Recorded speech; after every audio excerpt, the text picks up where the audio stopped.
I 28F was raised primarily by my mother and stepfather.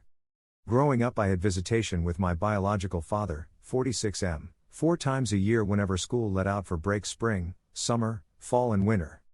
Despite not having a conventional father/daughter relationship, my dad and I did talk at least weekly most of the time ever since I was a small child.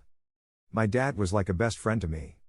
He had his struggles. He became addicted to pain pills when I was 9 and later swapped that for a pretty severe meth addiction in my mid-teens and into most of my adult years, which meant I had to keep my distance from him in person to avoid exposing my kids to how unpredictable/traumatizing he could be when he was on a binge. The past 2 years he'd been off meth, but last spring he was prescribed Dilaudid. August 2022 he overdosed while in the hospital by taking Dilaudid pills by mouth after receiving a dose prior via 4. This led to him being put on a ventilator for a week. He pulled through and seemed to be doing okay, but then this summer, on the night of June 6, my dad took 10 8mg Dilaudid pills and died in his sleep. Which brings me to the point of this post.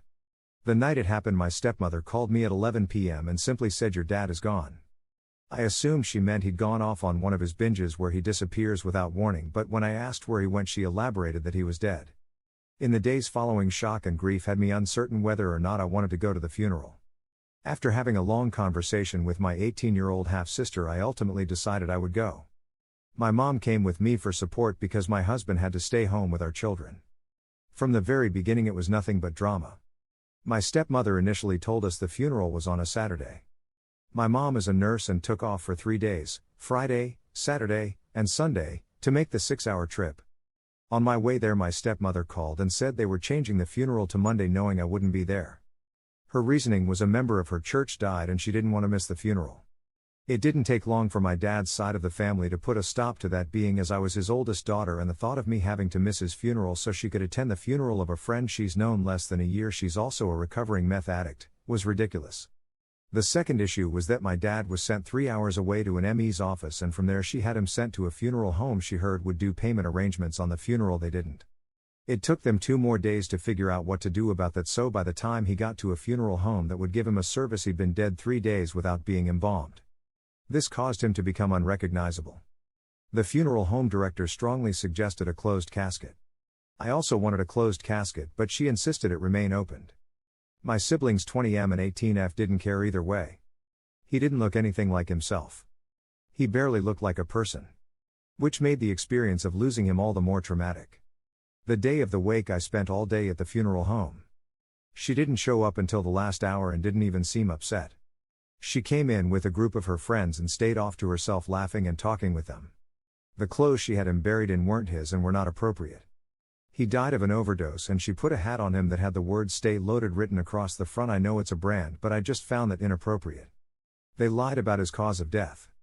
The funeral slideshow included nearly 20 pictures of him and my mom and almost none of her. She married him when I was 5, so they had plenty, which both me and my mother found to be extremely odd. They played Back in Black by AC/DC at his funeral. I held myself together until the funeral. During the pictures she allowed me to pick of my dad and me. I requested the song "Here Without You" by 3 Doors Down to be played. I ended up sobbing as quietly as I could with my face in my mom's shoulder. Maybe a minute later my stepmother starts wailing. This was the first and only time she ever appeared even slightly upset. In the days following my dad's funeral, after I returned home, my stepmother called me to vent, and during the conversation she informed me she saw my dad take 10 of his pills, but she didn't think it was a big deal, and by the time she called the police he was dead. I told the detective who responded to his death about this conversation, but they basically said she wasn't obligated to call 911.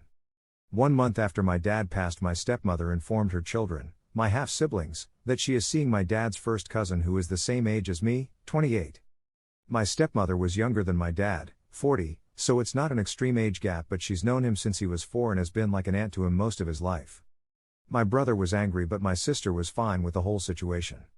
With all things considered, I decided I no longer wanted any contact with my stepmother. I deleted her from all social media. I blocked her number. I told my siblings I would always be there for them, but they are adults. I understand that as their mother, and when I have to see her for events throughout their lives I will be cordial with her, but I don't want her in my life. Now my dad's side of the family that likes her and my sister are all telling me I'm taking my grief out on her. So I figured I'd ask for some unbiased opinions. Ada? I, 28M, have been working at my company for the past 5 years now. I have this coworker named Maya 41F who is a total hottie. Even though she's 41 years old, she still looks like she's in her 20s. We have grown very close over the past few years, and I am in love with her. And if it matters, she is not married, and she has no children, so I figured that it's alright to have feelings for her. During the summer of this year, I went on a business trip with Maya and other employees. During our trip, we had a break day planned into our schedule, so we all decided to hit up the beach. Maya wore this really sexy, lingerie-like bikini and I was totally horny during the entire day. It was a bit jarring, actually, because she was the only girl on this business trip, and all the other employees felt a bit self-conscious about taking their shirts off at the beach, so I and everyone else, except Maya, kept their shirts and swimsuits on for the entire day. Later during the evening, Maya and I were sitting together at the beachside bar, and I got a bit tipsy. And you know what they say about in vino veritas. I don't remember much of what I said to her, but I do remember telling her that she is so adorable, and I confessed my true feelings for her. I also remember that Maya looked so creeped out. At one point, I put my arm around her, and she flinched a little bit. It got bad enough that the bartender asked me if I was okay, and he actually kicked me out. These days, Maya and I are not on good terms. I once saw her alone in the building, after work, and I tried making some small talk with her, but as soon as I opened my mouth, she just said "oh please" and walked away frantically. I don't remember what I said that made her feel so uncomfortable. These days, Maya looks downright shell-shocked whenever she's around me. And I can't help but wonder whether or not she's just being overdramatic. What could I have said to her that was so bad? I, F25, found out I was a sperm donor kid when I was in middle school. Ever since then I was always really interested in potentially meeting my donor one day and learning about him. When I turned 18 I tried hard to find our donor and some siblings, but never had any luck. When my full brother, M22, by the same donor turned 18 and did a 23andMe, he found one of our half-siblings. We found another half-sibling through the donor registry site provided by the donor company we went through. Both were open to contact, we talked for a bit but never maintained communication. But I've still been curious about this half of our genetics. Today at work, I watched a TikTok one of my friends in cybersecurity made on facial recognition AI and how it can find people based on faces. He spoke a lot on one in particular and I visited the site. I have a photo of my donor from the profile we got when my brother and I were conceived. So I thought, hey, I'll give it a try, not really thinking anything would come of it. I had searched for so long for him and never had a breakthrough, and I never really understood the whole AI boom, so I didn't even entertain that I'd learn anything new. But the search yielded some photo results that were clearly an aged-up version of the photo I had. Soon I was paying the AI app that I used for the link to the website the photo was on. It took me to his workplace website. Now I have his name and workplace address. Using his name I found out his wife and kids' names. And their Facebook profiles. He is a doctor and has so many amazing reviews from his patients about how kind and compassionate he is. I want to reach out. I want to know him. But how do you tell your bio dad, hey, I found you using an AI face search, a technology you couldn't possibly foresee existing when you agreed to donate, so you didn't have the foresight to choose to opt out of the photo that could identify you. On top of that, my friends are saying the way I found him is incredibly ethically questionable. And that contacting him violates an unspoken agreement or social contract that you don't reach out to genetic donors. But I didn't agree to this contract, I was just born into it. I somewhat agree that the way I got this information definitely raises some eyebrows, but the information was always out there, I just found it in a questionable way. I don't necessarily want a relationship, especially not a father-daughter one, but I want to speak to him. I want him to know I exist. My plan was to call his office, ask for a good work email and ask my therapist to help me craft an email to best introduce myself and explain my purpose in contacting him. Is what I did a total invasion of privacy? Am I the asshole for finding him this way? Or for wanting to reach out? Would I be the asshole if I reached out?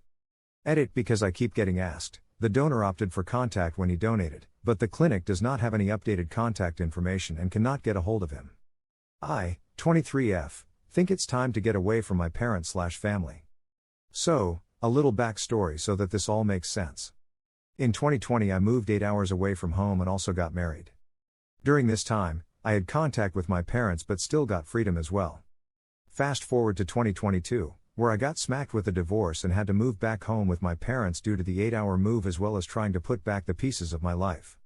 When I moved back in, I automatically was treated like I was in high school again and was not allotted the freedom that I once had. My parents also have become dependent on me to take care of the house.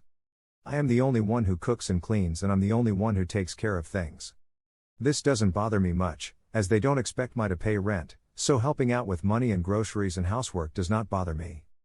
But it's getting to the point where I'm the only one taking care of the house. Now, flash forward to today. My dad has been getting upset because I have been spending the night at my boyfriend's house instead of at my parents'. Today he made me go through my bag so that he could make sure I didn't have sleepover clothes. I will be 24 in a couple of months and I feel like my freedom and privacy are being intruded on. My boyfriend asked me to move in with him, and though I want to, I'm scared of the repercussions I will face if I chose that path. But I cannot stay at my parents' anymore. I love my family, but I feel disrespected that they cannot trust me to make adult decisions. So, I think it's time to plan an escape. I don't know what other compromise there could be.